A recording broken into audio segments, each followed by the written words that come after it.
me. So my post-tech capital Offence, the Uprooted and Consequences of the Industrial Capitalism.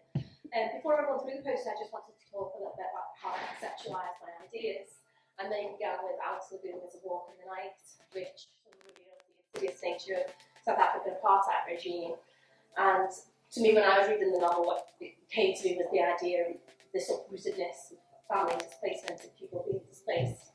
And then I sort of started thinking about apartheid and where it was and why it happened, which sort of took me from South Africa, ended up taking me back home to the UK, which is really where my poster begins.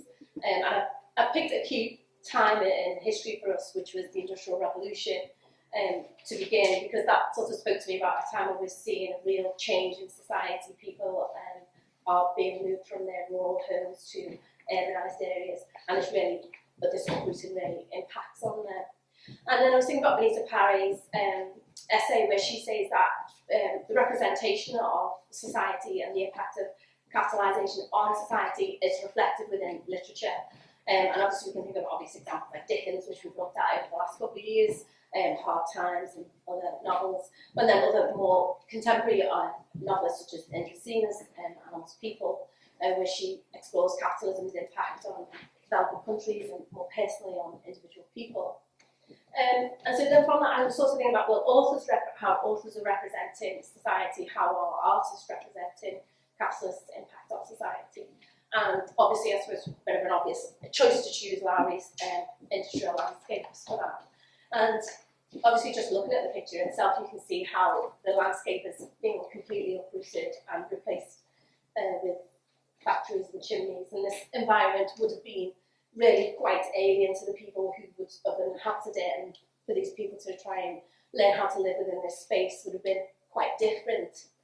But also what this picture, when I was looking at this picture, it made me think about the sheer scale of the industry, this mechanisation, this unstoppable machine, and what it had allowed Britain to do, which was ultimately expand its empire to gargantuan proportions, as we know. Which then took me back to South Africa and sort of answered my initial question, which was why apartheid? And ultimately, South Africa's the colonisation and exploitation of that country resulted in a necessary, that is absolutely fundamental to capitalism, which is a division of labour, which apartheid successfully achieved. And so that was made me think about, again, this uprootedness and this displacement of men and women.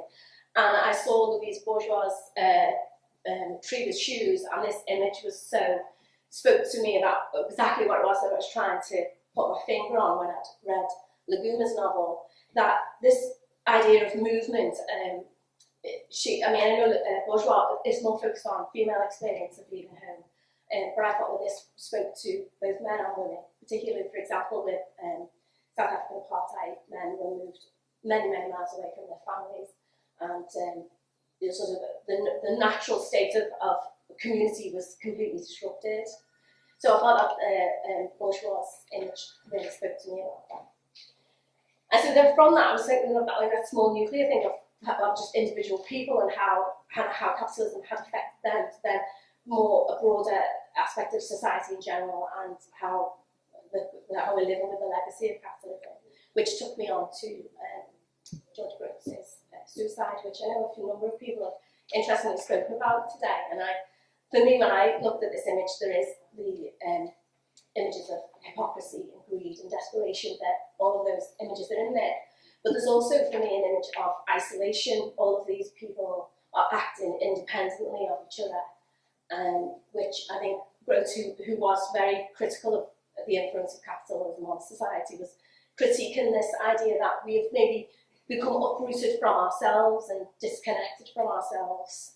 And that made me think again about those sort of things that are going on at the moment, and we're seeing the crisis in the world with economic migrants having to move many thousand miles away from their own families and homes. And this idea just sort of sat with me. And of course, Aaron Darty-Roy's Capitalism, a Ghost Story, which I'm not going to read the whole quote, but she just sort of summarises and says, if capitalists understood, that ultimately they are destroying the planet. So that was like a process that I started off from this initial idea of this uprootedness, that made me think about the cognitive metaphor of the tree as representative of family and branching off from family, and that really, does that metaphor really work anymore? So I was looking at, Giles Deleuze and Felix Guattari, theory of rhizome, which is an idea of a root system that is actually rootless. It runs up along the ground and it sends up individual shoots that are independent of each other, has no beginning and no ending. And so that maybe this would be a better metaphor to think about the complex social systems within which we find ourselves living today. So that's it. Thank you.